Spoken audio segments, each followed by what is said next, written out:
Okay, bulk fermentation is done. Now we get to the point where we can shape our loaves to go into the loaf pan. It's a little easier to do than with an artisan loaf because the loaf pan keeps everything together. So again, this is a low hydration dough, so it's easier to handle.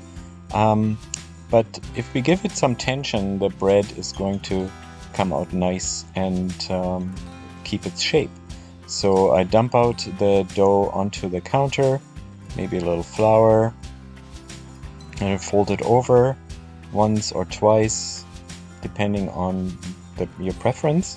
And then you can turn it a little bit and then roll it up. So that way we have like almost a swirl in the bread. Sometimes you can see that after it's baked. After this is done, I stitch it together a little bit so it is one unit, and then just lift it into the loaf pan.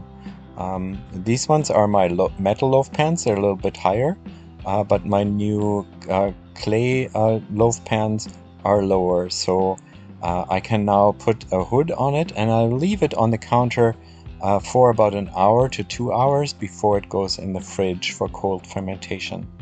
And then in the morning I put it in the oven and bake it.